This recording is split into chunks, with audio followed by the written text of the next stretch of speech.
Le nouveau gouvernement burkinabé s'est réuni ce matin pour une prise de contact. Les mouvements au niveau donc des ministères de la Défense et de la Sécurité permettent, selon le président du Faso, d'insuffler une nouvelle stratégie dans la lutte contre le terrorisme. Il a exposé sa nouvelle version, donc sa nouvelle vision face à l'équipe gouvernementale, mais cela n'impressionne absolument pas l'opposition. Elle va quand même se mobiliser comme prévu les 3 et 4 juillet. Aussi, elle estime qu'il aurait fallu nommer un ministre d'État chargé de la guerre, pas un ministre délégué de la Défense. Enfin, en Tunisie, le Covid-19 avance à grands pas. Les hôpitaux ne disposent plus d'espace pour accueillir les malades. Plus de 14 000 morts ont été dénombrés. Face à cela, les autorités ont décidé de reconfiner donc plus de 28 communes jusqu'au 11 juillet prochain. Bonsoir à tous et bienvenue dans ce journal. Premier conseil des ministres donc aujourd'hui suite au remaniement ministériel qui est intervenu hier face au nouveau gouvernement. Le président du Faso a exposé sa nouvelle stratégie de lutte contre le terrorisme qui est en lien direct avec les changements donc à la tête des départements de la sécurité et de la défense. Le point de cette prise de contact avec Sanata Kwanda et Abdoulrahim Minier. 24 heures après le remaniement ministériel, les membres du gouvernement se rencontrent pour une prise de contact. Occasion pour le président du Faso de justifier son choix de prendre en main le portefeuille de la défense nationale et de se faire assister par le colonel-major Aimé Barthélemy Semporé. La recrudescence des attaques terroristes et surtout celle de Solha a démontré la nécessité de prendre ces mesures selon le chef du gouvernement.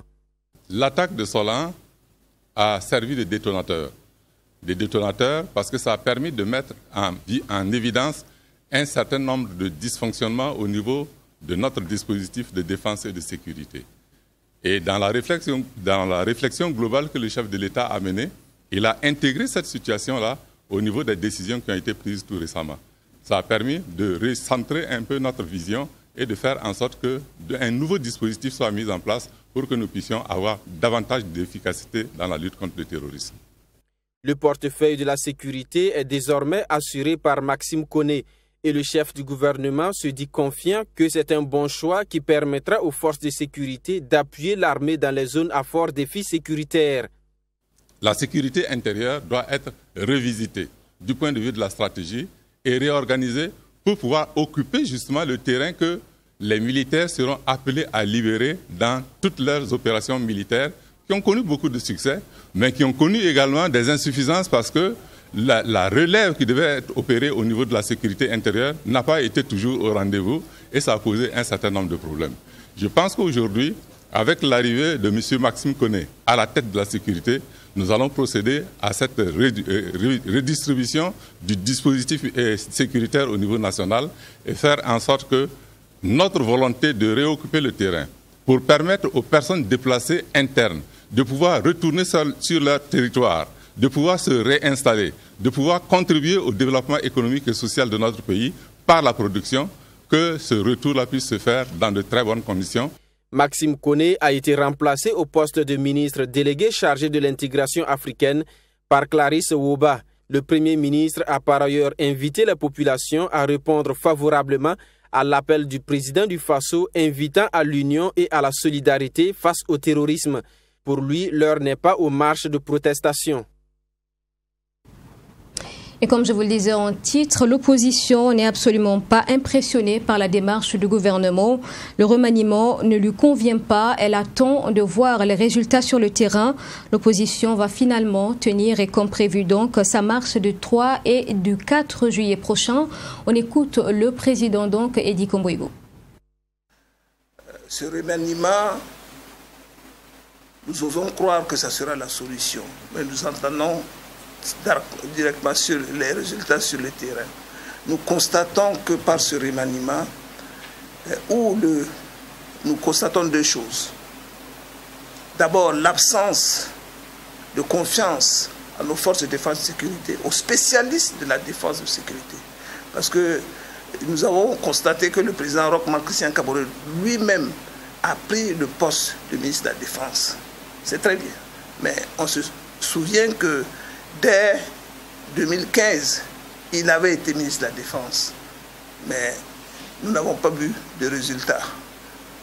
Au contraire, les Hani, les hommes armés non identifiés, que nous appelons ordinairement les terroristes, se sont installés. Ensuite, il a changé de ministre qui nous a dit que les terroristes seront terrorisés. Après, c'est le peuple burkinabé qui a payé le lourd tribut. Aujourd'hui, c'est le président du Faso qui est devenu ministre de la Défense. Prenons acte. Nous souhaitons bonne chance et bon courage. En tout cas, pour ce qui concerne le chef de file de l'opposition et l'opposition tout entière, tant que ces actions seront dans le sens de défendre les intérêts supérieurs de la nation et de protéger les Burkinabés, il aura notre soutien. Mais s'il est incapable, nous le dirons également. Nous constatons qu'il a nommé un militaire, un colonel-major comme ministre délégué à la Défense. Non, je pense qu'il n'a pas encore compris. Ça fait 5 ans, sinon 6 ans que nous sommes en guerre. Nous n'attendons pas un ministre délégué à la Défense. Nous attendons un ministre d'État à la guerre. C'est ce qu'il faut pour que la conscience burkinabé, tout le monde comprenne que c'est très sérieux cette guerre. Le second point, c'est un ministre en charge de la sécurité. J'aime bien mon ami Koné Maxime. Je ne voudrais pas critiquer Koné Maxime, mais également c'est un juriste comme moi. Et bon, il était au ministère de la Coopération. Je ne connais pas vraiment son profil, mais je lui souhaitais bonne chance. Nous attendions également là un homme de tenue qui assure la sécurité. Bon. Et si on dit que c'est Maxime, nous allons accompagner toujours, parce qu'il y a eu des réformes, mais si ça ne va pas, nous allons donner encore de la voix. Par notre marche, nous voudrions que les Burkinabés comprennent sur les 45 provinces que nous sommes en guerre et que nous devons être solidaires. Et à la place de la majorité, je n'aurais pas fait des contre-marches ou je n'aurais pas appelé à dire qu'on veut faire des coups d'État. Je ne sais pas faire un coup d'État par une marche. Ceux qui ont peur de cette marche, qui pensent que c'est un coup d'État, ils se trompent. Nous avons une démarche, nous sommes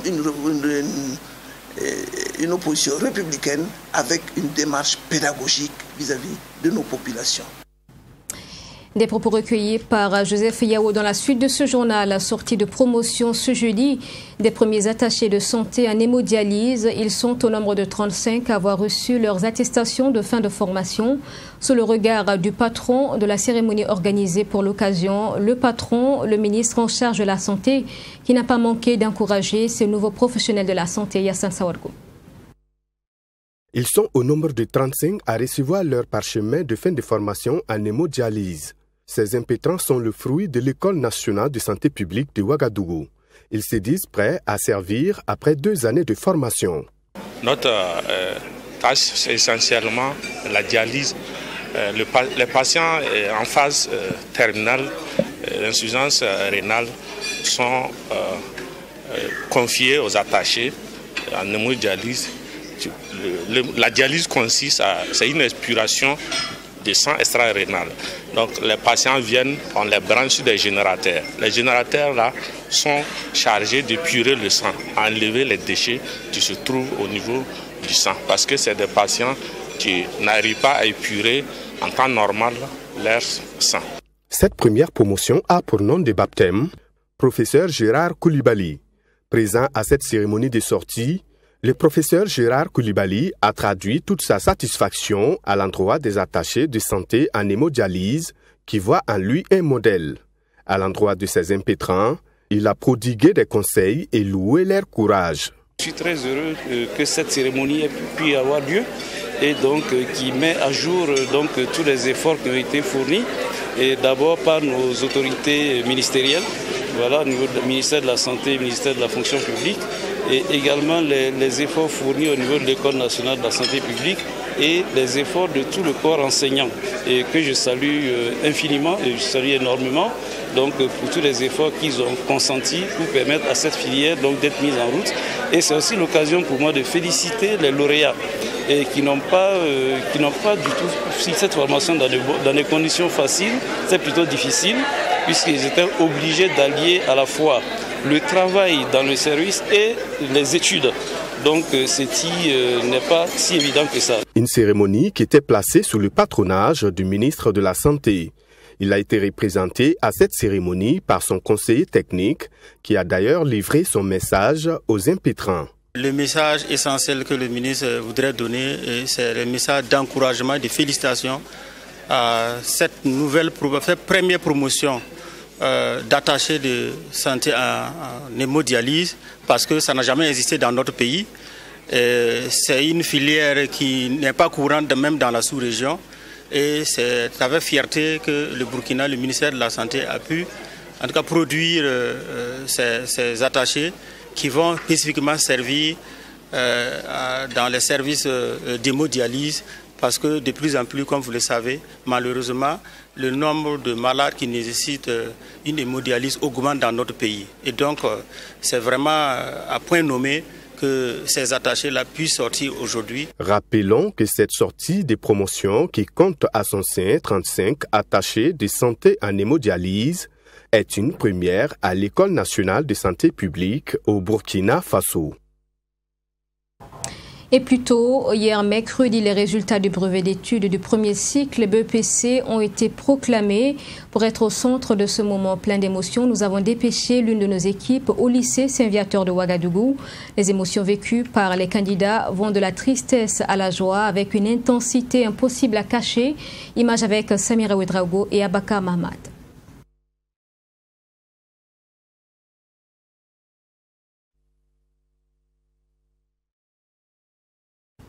Toutes nos excuses donc, nous poursuivons ce journal avec la deuxième session de la conférence des structures déconcentrées du ministère en charge de la culture ce 1er juillet. Les différents directeurs régionaux étaient réunis pour un partage d'expériences dans le but de mieux orienter leurs actions en faveur des structures déconcentrées à Mi-Valion avec la voix de Assami Touré. Crise sécuritaire et sanitaire, quel apport des structures déconcentrées du ministère de la Culture, des Arts et du Tourisme pour une relance du secteur culturel et touristique? C'est sous ce thème que se tient cette deuxième session de la conférence des structures déconcentrées du ministère. Un thème qui, selon la secrétaire générale du ministère de la Culture, montre l'engagement des structures déconcentrées à s'imposer dans le combat commun malgré la modicité des moyens et des difficultés vécues dues aux crises sécuritaires et sanitaires. La conférence des structures déconcentrées est une occasion de passer à la loupe ces difficultés que vous traversez dans l'exécution de vos missions quotidiennes. Ensemble, j'ose espérer que des voies de solutionnement seront identifiées pour une meilleure efficacité de vos structures et pour un meilleur accompagnement de la décentralisation. Mesdames et messieurs, la conférence issue des recommandations de la cellule ministérielle de la déconcentration est un cas de concertation entre les structures déconcentrées et les autorités centrales du ministère. Toutefois, les résultats de nos travaux ne pourront se réaliser que sous la condition d'un changement de nos procédures ainsi que de nos approches en matière de management et de gouvernance. En outre, ces changements devront s'adapter aux objectifs et exigences de progrès et de participation citoyenne. Les participants de cette deuxième session vont pendant 2 jours d'échange renforcer les capacités institutionnelles des structures déconcentrées afin d'apporter des idées novatrices pour un meilleur fonctionnement de ces structures. Mon souhait est qu'au cours des travaux, nous puissions mutualiser nos expériences pour apporter des idées novatrices pour un meilleur fonctionnement des structures déconcentrées au service de la décentralisation. Je vous invite donc à vous ouvrir pleinement au débat et à nourrir pendant ces 2 jours de fructueux échanges dont les résultats sont très attendus. Il s'agit en effet d'arriver à renforcer la dite conférence à travers sa formalisation afin de la rendre pérenne, tout en vous souhaitant une très bonne session. À l'issue de ces travaux, il est attendu de ces directeurs, chefs de service et techniciens du ministère de la Culture venus de 13 régions des propositions afin de changer des procédures et approches en matière de gouvernance du ministère de la Culture. Image, cette fois, c'est la bonne de la proclamation donc des résultats du BEPC au lycée Saint-Viateur de Ouagadougou. Un reportage de Abakar Mahmat et de Samira Ouedraogo. La déception est visible chez cette candidate récalée. Elle pleure à chaudes larmes, difficile de reprendre ses esprits. Elle finit par perdre connaissance. Car Claudine, aussi récalée, par contre, garde la tête haute, estimant que cet échec est à mettre sous le compte des aléas de la vie et du destin. Ça, en tout cas, je ne vais pas dire que je suis heureuse, ça, je ne vais pas dire ça. Mais ce qui s'est passé là, c'est la volonté de Dieu. Je ne peux rien dire. Si je devais avoir, je l'aurais eu. Je ne devais pas avoir aussi. Peut-être l'année prochaine. Si certains sont chagrinés, les candidats acceptés sont en ébullition. C'est la 3e fois pour Cara Ornella de candidater pour le brevet d'études du premier cycle. Cette fois, elle le remporte haut les mains au premier tour. C'est le résultat d'un travail sans répit. Je suis fière de moi. Oh, j'ai tellement bossé. Sans dormir, wallahi. Mon frère a eu. Wallahi, mon papa, si tu me regardes, j'ai eu. Bah, tu m'as vu, non? J'ai eu. Ce sont au total 411 candidats accueillis dans ce centre Saint-Viateur. On note un taux de réussite de 24,44% selon Adama Ouedraogo, président du jury 18. Il y a eu 21 absents et le reste sont composés. Les résultats du premier tour, nous avons environ 27%, 27,44%. Sur ceux qui ont composé, il y a eu 155 refusés. Donc, c'est ce qu'on peut dire.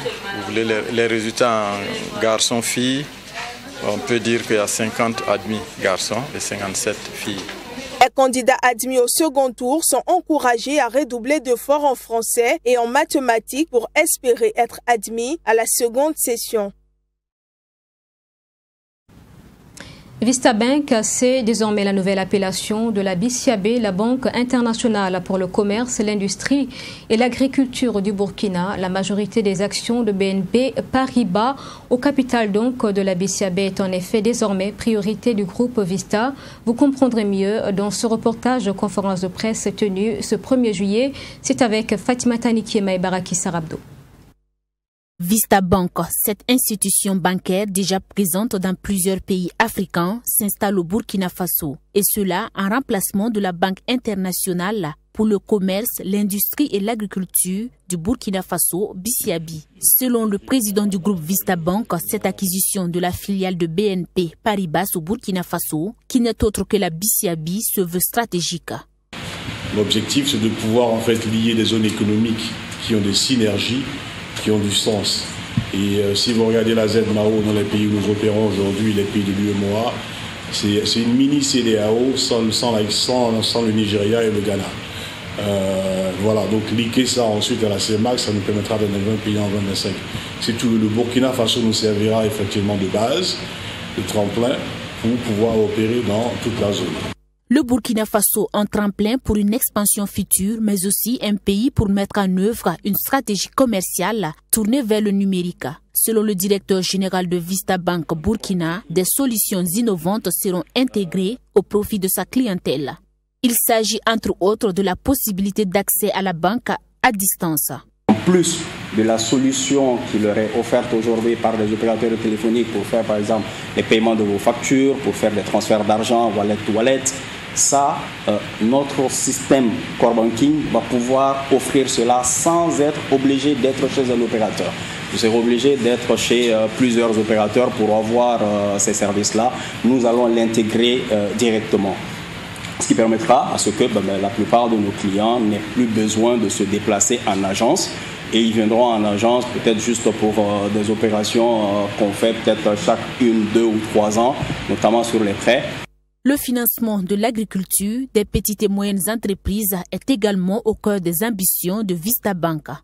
Nous, on a des partenaires stratégiques qui nous donnent la possibilité de lever des fonds, d'accord, qui sont orientés vers l'agriculture, vers les femmes entrepreneurs, vers tous les acteurs qui ont besoin de financement. Si ce n'est pas les financements, si c'est les financements qu'ils ont besoin, ne peut pas être financé par les dépôts de clients. On a des partenaires qui sont intéressés dans ça. Avec plus de 20 ans d'expérience dans le domaine bancaire, Mohamed Ba est le tout nouveau directeur de Vista Bank Burkina. Titulaire d'un master en financement d'entreprise et trésorerie, il a déjà travaillé dans plusieurs pays de la sous-région. Pour mémoire, Vista Bank compte déjà 22 agences en Guinée, 9 agences en Gambie et 19 agences en Sierra Leone. Et puis l'actualité culturelle dans ce journal, l'artiste musicien Florent Belemiégré, alias Floby, est de nouveau sur le marché avec un album, le 6e. Il contient 18 titres. Wenso, Amoré ou encore Tout appartient à Dieu en français, c'est l'intitulé. Le premier CD a été vendu à 1 600 000 francs CFA, dédicace mardi dernier. Ami Valiant vous a rapporté les images.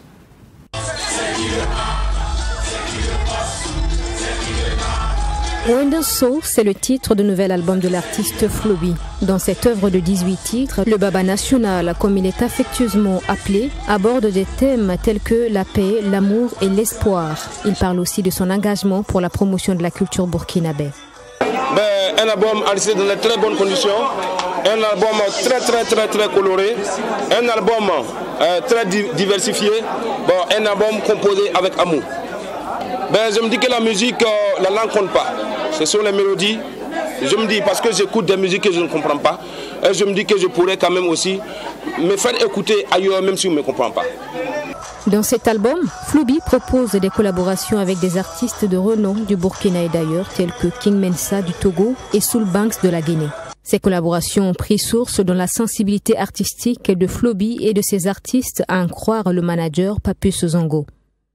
Moi, je ne confonds pas les stars et les talents. Il y a des stars, il y a des talents. Et je pense qu'il a fait des featuring avec 2 talents, et ça, c'est bien. Et je crois qu'on va continuer dans cet esprit. S'il arrive qu'on fasse des films avec des stars, et on va le faire. Parce que, vous savez, dans le monde des featuring, il y a des artistes que vous approchez, on dit qu'on vend 20 millions. C'est l'argent qui compte. La sensibilité artistique importe peu. Nous, on veut aller dans une démarche où il y a cette sensibilité et que cette personne avec laquelle tu fais le film, il a quand même de la considération pour l'œuvre que vous avez faite. Sinon, entre un studio, tu as un featuring, c'est pas éthique et après on se dit même pas bonjour, je n'ai pas trop envie de cette façon de collaborer avec les artistes. Pour la promotion de l'album, l'artiste annonce déjà les couleurs. Il promet de grands concerts dans les mois à venir à Ouagadougou et hors des frontières du Burkina. Bon, particulièrement en Côte d'Ivoire, le Palais de la Culture, ça sera en décembre, mais pas une date. Dans le mois de décembre, et au stade, ça sera en 2022. C'est une reconnaissance. Dis merci encore, voilà, à cette population-là qui m'a vu naître et qui m'a fait grandir. Donc c'est pour leur dire merci et leur dire que je compte encore sur eux, parce que sans eux, je ne pourrais même pas me faire voir ailleurs. Donc je compte sur eux. L'album Wenso, entièrement enregistré au Burkina Faso, comporte des titres tels que Wenso, Awedo Pama Sonre, Bateri Kuda et Affaire de Lingala. Rappelons que le premier CD du 6e album de l'artiste Floby a été vendu aux enchères à 1 600 000 francs CFA lors de ses dédicaces. Et puis en Tunisie, donc, le pays est confronté en ce moment à une situation délicate en lien avec le Covid-19. Le pays a dû donc relancer le confinement jusqu'au 11 juillet prochain pour plus de 28 communes. Plusieurs régions sont touchées. En effet, les hôpitaux tunisiens s'essoufflent dans leur capacité d'accueil des personnes touchées par le virus. Et en plus, le nombre de morts, plus de 14 000, impose le renforcement donc des mesures barrières. Le gouvernement a parlé d'une situation critique. La Tunisie dans une situation critique face à la nouvelle vague de Covid-19. Le pays connaît un des plus forts taux de contamination en Afrique et dans le monde arabe. La situation est préoccupante dans plusieurs régions, comme dans le district de Kérouan, où les hôpitaux peinent à faire face à l'afflux de malades. Familles et soignants sont sous haute tension. Je suis sous le choc, raconte cette femme. Ma mère était dans un lit aux urgences et ils l'ont sortie alors qu'elle est dans un état critique. Ils ont pris un autre patient à la place, mais qui n'est pas dans un état critique. Ils ont mis ma mère dans un fauteuil roulant, comme un chien, et ils sont partis. Au niveau national, les lits de réanimation sont occupés à plus de 90%. Dans cet hôpital de Kérouan, la responsable de l'unité Covid-19 déplore surtout le manque de personnel médical. Le gouvernement a ouvert une nouvelle section pour les patients atteints du Covid-19 sans embaucher de personnel. Nous n'avons que des travailleurs contractuels. Nous sommes obligés de recruter dans d'autres services de l'hôpital. Nous avons davantage besoin de personnel que de nouveaux équipements. L'équipement provient de donateurs et on en a besoin. Mais les machines ont besoin de quelqu'un qui puisse les utiliser. 28 communes ont été contraintes de reconfiner leur population au moins jusqu'au 11 juillet. Le couvre-feu en vigueur sur tout le territoire de 22h à 5h du matin a également été prolongé jusqu'à cette date. Et voilà pour ce 20h. Merci de l'avoir suivi. Je vous souhaite une excellente suite à notre compagnie. Tout à l'heure, un nouveau numéro de Focus ONG. On en parle donc tout à l'heure, donc un nouveau numéro de Focus ONG. Je vous retrouve demain à 20h.